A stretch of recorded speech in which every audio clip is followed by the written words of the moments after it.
In your opinion رمضان کے اندر صرف روزے رکھنا کافی ہے؟ کیا صرف روزے رکھنے سے مقصد پورا ہو جاتا ہے؟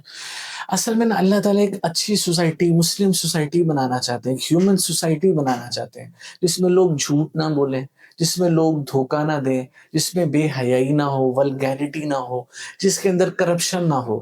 تو اللہ تعالیٰ ہمیں ایک 30 ڈیز کے پروسیس سے گزارتے ہیں۔ روزے کا مطلب صرف اللہ تعالیٰ ہم میں ایک فیلنگ پیدا کرنا چاہتے ہیں۔ مثال کے طور پہ ہم دوپہر کو تھکے ہارے آئے ہیں گھر، اور ہمیں سخت پیاس لگی ہوئی ہے، کمرے میں فریج ہے، فریج میں ٹھنڈا پانی ہے، اور ہمیں کوئی نہیں دیکھ رہا، ہم وہ ٹھنڈا پانی پی سکتے ہیں، لیکن ہم کیوں نہیں پیتے؟ کہ اللہ مجھے دیکھ رہا ہے۔ تو یہ جو سینس ہے نا کہ اللہ مجھے دیکھ رہا ہے، میں اللہ کے لیے یہ بھوکا رہ رہا ہوں، یہ پیاسا رہ رہا ہوں، تو یہ اللہ 30 منتھ کی پریکٹس سے اس وجہ سے گزارتے ہیں کہ اللہ کے لیے جب میں نے حلال چیز، چکن، مٹن، بیف، سبزیاں، پھل، حلال چیزیں چھوڑ دی ہیں، تو پھر میں حرام چیزوں کو بھی چھوڑ دوں۔ 30 ڈیز جھوٹ نہ بولوں، 30 ڈیز غیبت نہ کروں، 30 ڈیز کسی کا مال غبن نہ کروں، 30 ڈیز جو ہے برے القابات اور لڑائی جھگڑے سے بچوں۔ تو یہ 30 ڈیز کے پروسیس سے اللہ اس وجہ سے گزارتے ہیں کہ ایک اچھی سوسائٹی بلڈ اپ ہو، اور یہ جو ہیبٹس ہیں، جھوٹ نہ بولنا، فراڈ نہ کرنا، کرپشن نہ کرنا، لڑائی جھگڑے نہ کرنا، گندی زبان استعمال نہ کرنا، یہ 30 ڈیز میں ہیبٹس اتنی پختہ ہو جائیں کہ وہ پھر پورے سال سوسائٹی میں امپلیمنٹ رہیں، تاکہ لوگ ایک پرسکون اور سکسیسفل لائف گزار سکیں۔ بالکل، ایز یو مینشن سر کہ رمضان کے اندر ہمارا سیلف کنٹرول بہت ضروری ہے، کہ جس سے ہم برے کاموں سے بچتے ہیں اور اللہ کے لیے ہم ان کاموں کو چھوڑتے ہیں۔ سو وٹ اباؤٹ کہ ہم اس سیلف کنٹرول کو مزید بہتر کریں اس رمضان المبارک کا مہینے میں؟ سیلف کنٹرول تب بہتر ہوگا جب ہم روزہ اس کے پورے آداب کے ساتھ رکھیں گے۔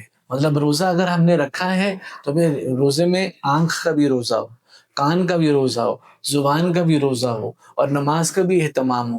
جب ہم روزے کو اس کے آداب کے ساتھ رکھیں گے نا، پھر ہمارا سیلف کنٹرول آئے گا۔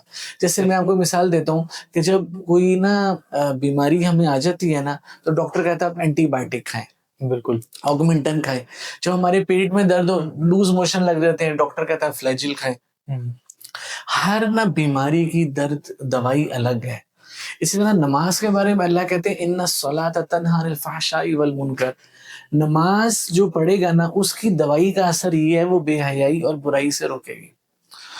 روزے کے بارے میں اللہ نے فرمایا یا ایھا الذین آمنوا کتب علیکم الصیام کما کتب علی الذین من قبلکم لعلکم تتقون، اے ایمان والو، ہم نے تم پہ روزے فرض کیے جیسے تم سے پہلے پہ فرض کیے، تاکہ تم میں تقوی آ جائے، سیلف کنٹرول آ جائے، گناہوں سے بچنے کا پوٹینشیل تمہارا اسٹرونگ ہو جائے۔ تو یہ اصل میں اللہ تعالیٰ دیتے ہی ہمیں اس وجہ سے روزے۔ صحیح۔ ویسے تقویٰ کے اصل معنی کیا ہے؟